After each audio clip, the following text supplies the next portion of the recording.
Hello everyone, Alex RC Freak here, coming at you with another video. Okay, this is an Arrma Talion V3 version 3, the newest version. Okay, it has these caps on it. You know, this is Italian, so it's the actual truggy version. The Kraton, Arrma Kraton is not a truggy. It's their version of a monster truck. Some people say it's a muggy, which is like a monster truck truggy. I may call it that, may not. I'll just call that a monster truck. Okay, that's Arrma's monster truck. This is Arrma's truggy. Okay, just want to get that off the chest. Get that off my chest. Now on this one, I've noticed a couple things. Okay, now follow me here. On these, you want to make sure. Let's get the camera close up so that way you guys can see here. I'll try to do it so you guys can see real good. Anyway. What you want to check on these, what I keep having a problem with on my Kraton, is these right here, these aluminum nuts right here keep loosening on me. They really do. They keep loosening, and then you got a lot of slop, and the knuckle will do this. It'll go back and forth like that, and you'll get a lot of slop. But there's a lot of slop in here. See how much that moves? Yeah, it moves quite a bit. So, and the back slop, look at this back slop. See if, hold on. Check this out. This is going to have to be all shimmed out. Or I might have to do something. So check this out. The Kraton's the exact same way. Now if you notice, it's this ball joint right in here. It has slop inside this end. So maybe getting higher quality rod ends on the back from maybe like a Team Associated and replacing these with higher quality ones that don't have that slop. And then you can shim this out. This has front to back. I don't know how well you can see that. This has front to back slop. You can shim that out. But anyway, like you guys know me, I'm going to go through this whole thing. And I'm not keeping the junky tactic radio because the tactic radio is trash as far as I'm concerned. And I don't know why anyone would honestly, seriously want to use that if they're any sort of hobbyist, in my opinion. Like I say, I'm not trying to be a dick. I'm just being straight up. So anyway, I will say though, out of the box, these shocks feel perfect. They feel like they have 45 weight in them, but they don't. They have 30, but they feel like they have 40, 45. I can almost guarantee, I'm not 100% positive on that, but I can almost guarantee they have 30 in it, but they just, maybe they're bleeding really good or something, I don't know, but they feel great right out of the shock, you know, like, they just feel super smooth, like plush, to where they're not so soft where it's like bouncy, you know, like Traxxas's are. Like the 2.0 stock suspension is just trash until you put some money into it, and it's good. But the eRevo 2.0 suspension. But this thing is just perfect out of the box, I feel, so I may not fuck with the shocks. Just saying. Sorry to use that word, but that's the truth. I may not mess with them. I'll probably just leave them how they are. So anyway, I'll definitely be doing the diffs, front and rear, and the center differential. The center differential, I'm going to put 500,000 weight in there from Team Associated. And I'm also going to use Team Associated 50K front and rear. So, or 50 or 100K. I haven't made up my mind yet. Usually my go-to is a 100K diff fluid front and rear.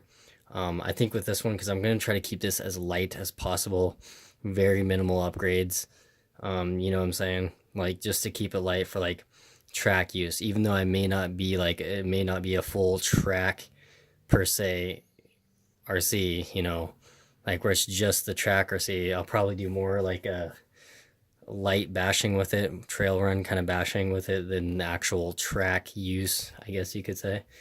But I still want to keep it light just in case if I were to go to the track or something like that, I could, you know, do that. And I don't have to worry, oh, hey, I made this thing so heavy with upgrades or whatever. And it's, you know, I don't know. So anyway, the toe is set wrong. I got the camber on that side, that corner where my finger's pointing, needs to be adjusted because it's pointed in too far. So it has like a negative, I don't know, probably 7-8 degrees of camber. So that, like, imagine this is my hand, this is the tire. Tire's angled in like that. So to make it easier actually for you. When the tire's on, it looks like that, and that's how it was out of the box.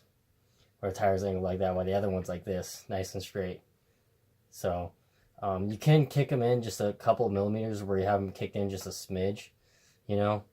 I like to have them straight up and down. If you have the suspension like this link right here adjusted correctly, it won't. Sometimes if you have them straight up and down, and if this is adjusted incorrectly on some RCs, it depends on the vehicle. When you compress the suspension, it'll go out. Your tire will go out like that when you compress it. So if you have this adjusted correctly, you can toe them in just a couple degrees, just a very, very, very slight, like 2 millimeters slight, and then they'll go straighten out. So you can have just slightly in the back, because your suspension will squat no matter what whenever you take off. But this one is like that out of the box, so I need to fix it anyway. But yeah, so basically, yeah, this is just kind of like this video is going to be kind of a video just kind of showing you, after a more in-depth inspection of it, what I think needs to be done to it, and this is just kind of letting you guys know, hey, this is what I do, this is the kind of stuff I go do. So they have these little spacers right here, Arrma does. They're these little, I don't know how well you can see it, honestly, to be honest with you. Let's see here. Yeah, but it's this little spacer, you probably can't really tell, but it's like a little spacer. It's almost like a washer to keep the camber, so you just tighten it up against that washer. It needs to be readjusted. You don't even need them, honestly. I guess it gives you a little bit of support so you don't have a gap there, I guess. I don't know, it's really not a big deal. But to get this front differential out, you loosen this screw. These are 2.5 millimeters. There's 4 of them, and there's one right there, and on the other side right there. So those are all 2.5 millimeters. Now on it, and then next you're going to want to loosen this. I don't know how well you can see that, but see right there where the sway bar link is, these are 1.5. They were red Allen right here, 1.5. You're going to want to loosen those first, okay, and then push them back on both sides. And there's an Allen on each side. At least on my Creighton there was. This one looks like there's one Allen that holds it on. And these are plastic, so don't over tighten them, because you'll crack them.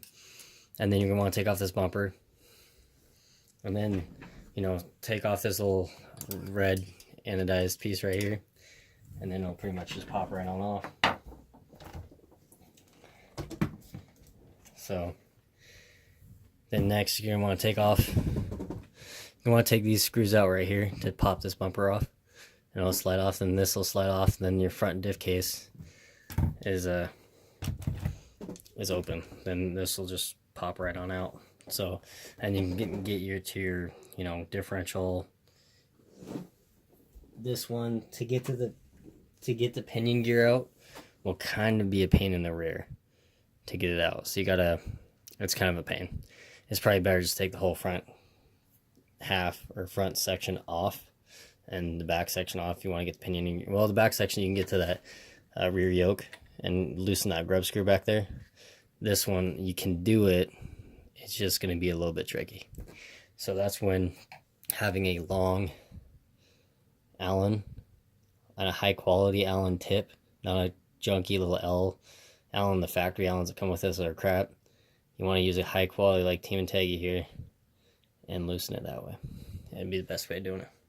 Now keep in mind with this kit, on the pinion gear, okay, this is just a video kind of going over what I look at, okay.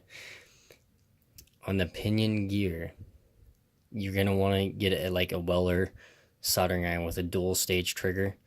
It's like 200 amps, and then it goes to 260 amps of heat. So you want to make sure you get one of those, because you're going to need heat to loosen the pinion gear. On every Arrma I've had, the pinion gear is like practically seized onto the motor shaft. So it's a really good idea to make sure you have a soldering iron. If you had a soldering iron, clean the tip, hold it up against there, and just blast it with heat on the grub screws, because this one has two on the pinion gears for the Arrma. Hold it up there, warm it up for, I don't know, a minute or two, and make sure you have a good Allen that's not starting to strip out, a good Allen tip that's like new, that's a good one, and then try loosen it, and it'll usually come right off for you, from what I've experienced. So anyway, low C's like that too. For example, the low C DBXLE, they're just like that. So anyway, that's just something to look out for. But yeah, everything else seems to be okay. I'm going to swap out the steering servo with a Savox SA1230SG. Also, I have these lying around.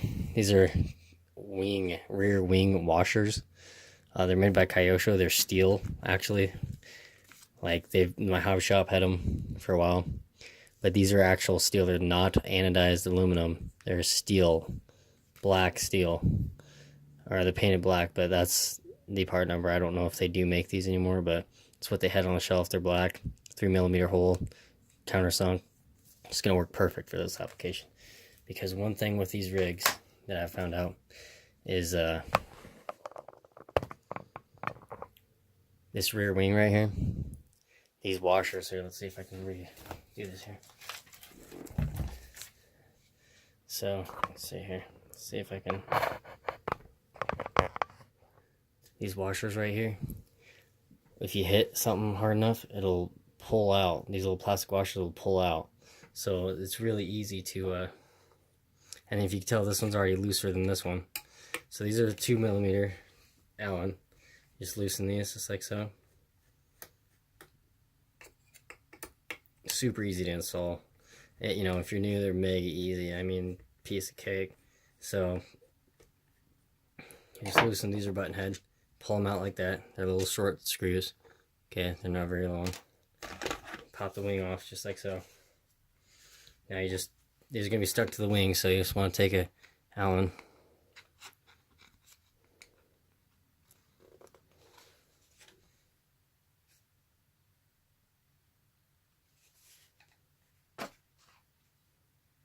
I guess it's actually all one piece. Believe it or not, this is all one piece. So you can stack the washers. It may look a little funky, but you can stack them, you know, on there. But people are saying that these will strip out when you hit and they'll pull through. Or you could put a 3mm flat washer on there, which I might do. I didn't realize that they're part of the whole wing. I mean, you could do that big steel one because they're countersunk, and you probably wouldn't even honestly know, really. I mean, you might notice a little bit of a gap right there. I don't know what I'm going to do. I'll probably put a 3mm washer. Let me see what I got. Okay, so that is with the Kyosho washer right there. See that gap?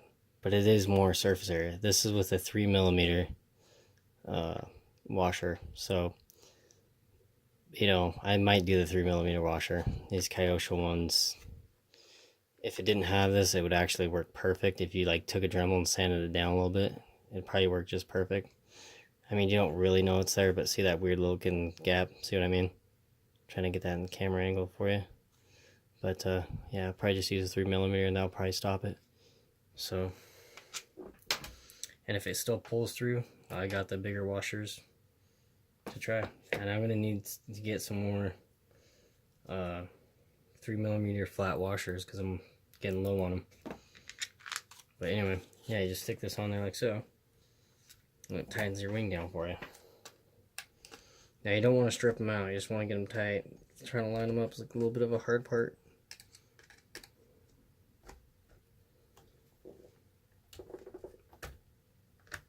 Oh yeah, there we go. So evenly get them snug. Yeah, these ain't red anodized washers or anything like that, or black anodized flat washers. But at least they'll give it some, you know, structural rigidity over, you know, of it actually loosening. But I could use these washers on something else if, you know, if I don't use them on this vehicle. So it's not like it's the end of the world. I just want to do a video kind of showing you guys what to look at. And, you know, make sure to check gear mesh. Check all the screws on the bottom. You know, it's really, really, really, really important to do that, because if you don't and you go drive it for the first time, you could get like major issues with your vehicle. You know, and if you're new, you know, like let's say this is your first time ever getting an RC and you happen to get this vehicle. If you're new, it's always a good idea, especially if you take it to the racetrack and you wanted to go race competitively. Very good idea to make sure all these screws right here are tight, all your diff screws are tight, without stripping anything or cracking any plastic. Just by hand, you know, check over every screw. Extremely important. You know, make sure your shocks feel perfect if you go to the racetrack. These ones actually do feel great. I'm actually shocked, to be honest, quite honest with you. But no, I'll definitely be doing differential teardown, rear diff, center diff, you know, changing the pinion gear, the 20-tooth optional factory included pinion gear. Because I don't think I'm going to be doing major off-roading with this, to be honest with you. I don't know, I may put like an 18-tooth in there, some, I don't know, it comes with a 20. I'm going to put 20 in there. This speed control can handle it, no problem, I guarantee that. So, as long as you're not doing like stupid stuff, like if you're putting a 20-tooth pinion in there, and you're trying to rock crawl it or do something dumb and go like major off-road with it, yeah, you may cause overheating problems on your ESC, and that's on you, you know. So anyway, but you know, you can do some off-roading with this. Don't expect to do rock crawling or go up a giant steep hill and not have any issues with this speed control. You will. So, you know, anyway, but yeah, other than that, it seems to be all right. I'll change out these rod ends right here on the back here, just because these seem to like to break from what I've or pop out and break, so from what I've experienced. And yeah, that's about it. I mean, for the time being, I was kind of like, I like to get a game plan set up. So anyway, thank you guys for watching the video. I just want to make a quick video kind of showing you kind of what I look for, what I look at before I get jumping right into it. You know what I'm saying? I like to have a game plan. It's always a good idea, I feel. So yeah, thank you guys for watching the video. It is very important to me. I've always wanted a truggy. I don't know, it's always been one of my kind of, or I know I say it a lot, dream RCs to have, but it's true. Truggy, I like the low slung look. And I know a lot of people say that about this thing, but it really is low slung, you know, nice and sleek. I just like it. So yeah, thank you guys very much for tuning in. It really means a lot, and hopefully everyone's having a great day. So anyway, Alex RC Freak out. Peace.